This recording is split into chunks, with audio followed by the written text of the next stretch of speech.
بسم اللہ الرحمن الرحیم۔ السلام علیکم ورحمۃ اللہ۔ شیخ ابو عکاس کی عمر 49 سال تھی۔ اس کا تعلق ایک بہت قدیم خاندان سے تھا جس کا سلسلہ ابن خلدون سے جا ملتا ہے۔ ابو عکاس ہمیشہ فوجی لباس زیب تن کرتا اور سر پر سرخ صافہ رکھتا تھا۔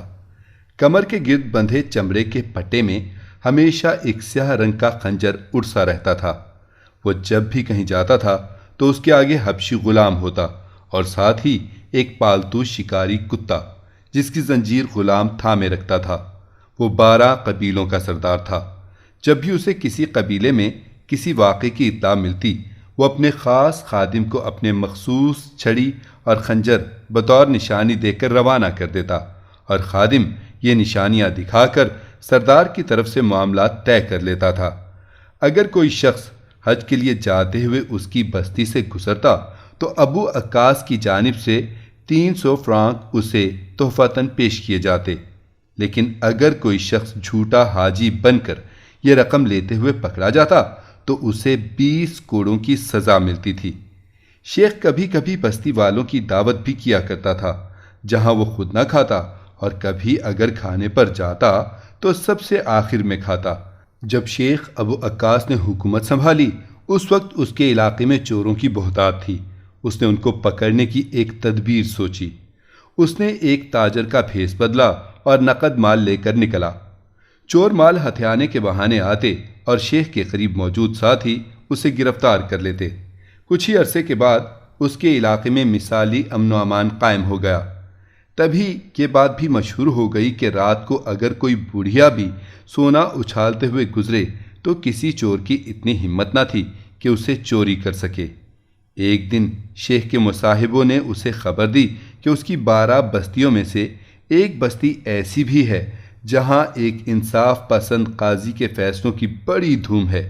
شیخ نے سوچا کہ ذرا دیکھنا چاہیے کہ ان باتوں میں کتنی سچائی ہے۔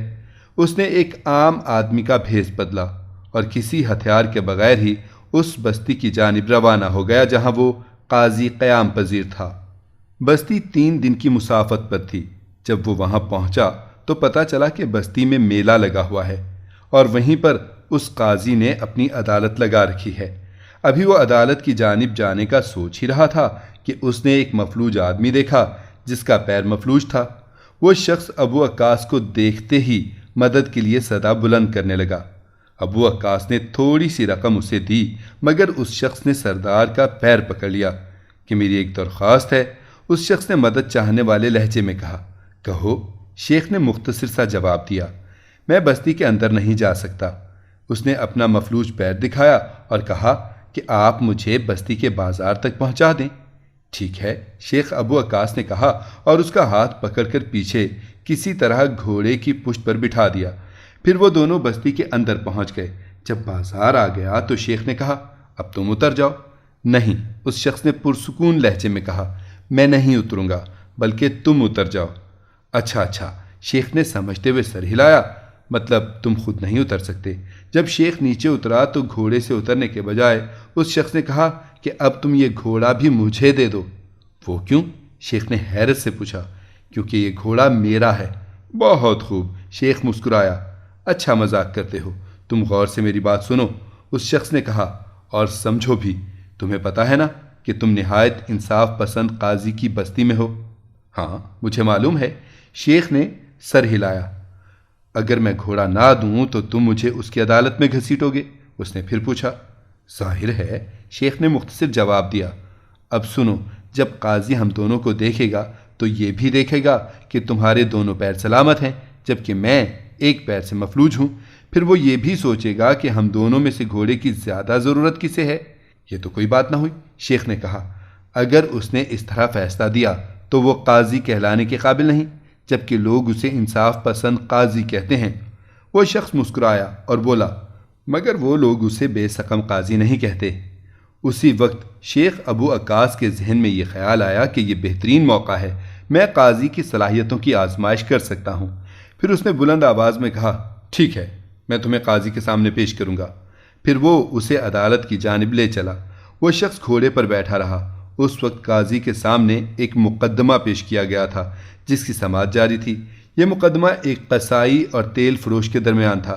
تیل فروش کے سارے جسم پر تیل کے دھبے پڑے ہوئے تھے اور اسی طرح قصائی کے جسم پر خون کے چھینٹے تھے۔ قاضی نے پہلے قصائی کو بولنے کے لیے کہا تو قصائی نے کہنا شروع کیا کہ میں اس شخص کے پاس تیل خریدنے گیا تھا، اس نے میری بوتل تیل سے بھر دی، میں نے جیب سے مٹھی بھر سکے نکالے تاکہ قیمت ادا کر سکوں۔ یہ رقم دیکھ کر لالچ میں آ گیا کیونکہ وہ بہت زیادہ تھی۔ اس نے میرا ہاتھ پکڑ لیا اور رقم چھیننے کی کوشش کرنے لگا۔ میں نے مزاحمت شروع کر دی۔ اب یہ شخص شور مچا رہا ہے کہ یہ اس کی رقم ہے، حالانکہ یہ جھوٹ بول رہا ہے، یہ تمام رقم میری ہے۔ قصائی کے چپ ہوتے ہی تیل فروش نے کہنا شروع کیا، یہ شخص ایک بوتل تیل خریدنے میرے پاس آیا، میں نے تیل بھر دیا۔ اس نے کہا کہ تمہارے پاس کچھ سکے ہیں، میرے پاس سونے کا سکہ ہے۔ جواباً میں نے اپنی جیبیں ٹٹولیں تو میرے پاس خاصی نقدی برآمد ہوئی۔ اس نے وہ ساری رقم ہتھیا لی اور اب شور مچا رہا ہے کہ یہ اس کا مال ہے۔ میں اسے آپ کے پاس پکڑ کر لایا ہوں تاکہ آپ انصاف کر سکیں۔ قاضی نے دونوں کو اپنا اپنا بیان دہرانے کے لیے کہا۔ دونوں نے فوراً اپنے اپنے بیان دہرا دیے، ان میں ذرا بھی فرق نہیں آیا تھا۔ قاضی نے رقم اپنے پاس رکھ لی اور دونوں کو کل آنے کے لیے کہا۔ قصائی نے رقم بغیر کسی حجت کے قاضی کے حوالے کی۔ دونوں نے جھک کر قاضی کی تعظیم کی اور چلے گئے۔ ان کے جانے کے بعد قاضی شیخ ابو عکاس کی جانب متوجہ ہوا۔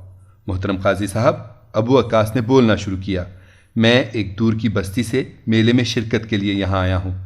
بستی کے دروازے پر مجھے یہ مفلوج آدمی ملا، اس نے مجھ سے خیرات مانگی، میں نے اسے دے دی۔ پھر اس نے درخواست کی کہ میں اسے اپنے گھوڑے پر بٹھا کر بازار تک پہنچا دوں کیونکہ یہ معذور تھا۔ میں نے اسے ساتھ بٹھا لیا اور بازار پہنچ گیا۔ وہاں پہنچ کر اس نے گھوڑے سے اترنے سے انکار کر دیا اور کہا کہ یہ اس کا ہے۔ جب میں نے معاملہ عدالت پہنچانے کے لیے کہا تو اس نے پرزور انداز میں دعویٰ کیا کہ قاضی صاحب ایسے ناسمجھ نہیں ہیں، وہ فوراً سمجھ جائیں گے کہ گھوڑا تو میری ہی ضرورت ہے، بس یہ ہے وہ حقیقت جو میں نے بیان کی ہے۔ اب مفلوج شخص نے اپنا دعویٰ بیان کیا۔ حقیقت یہ ہے کہ میں اپنے گھوڑے پر بستی کے بازار جا رہا تھا، میں نے ایک طرف اس شخص کو بیٹھے ہوئے دیکھا۔ میں نے اس سے اس کا حال دریافت کیا تو اس نے کہا کہ یہ لمبا فاصلہ پیدل طے کر کے آیا ہے اور اب بے حد تھک گیا ہے۔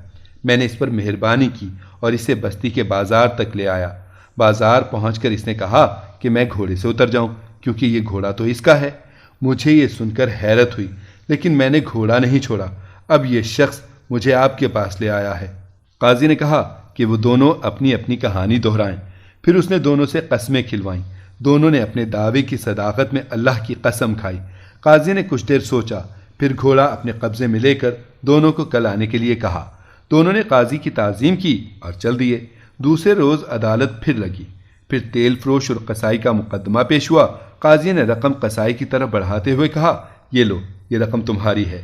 تیل فروش کا دعویٰ جھوٹا ہے۔ پھر اس نے سپاہیوں کو حکم دیا کہ 50 کوڑے اس تیل فروش کے ہاتھوں پر رسید کیے جائیں جس نے قصائی کی رقم پر قبضہ کرنے کی کوشش کی۔ اب قاضی شیخ ابو عکاس اور مفلوج شخص کی جانب متوجہ ہوا، کیا تم ایک جیسے گھوڑے کے درمیان اپنے گھوڑے کو پہچان سکتے ہو؟ یقیناً، ابو عکاس نے اعتماد سے کہا۔ اور تم؟ قاضی نے مفلوج آدمی سے پوچھا۔ بالکل جناب والا۔ اچھا، تم میرے ساتھ آؤ، قاضی نے ابو عکاس سے کہا۔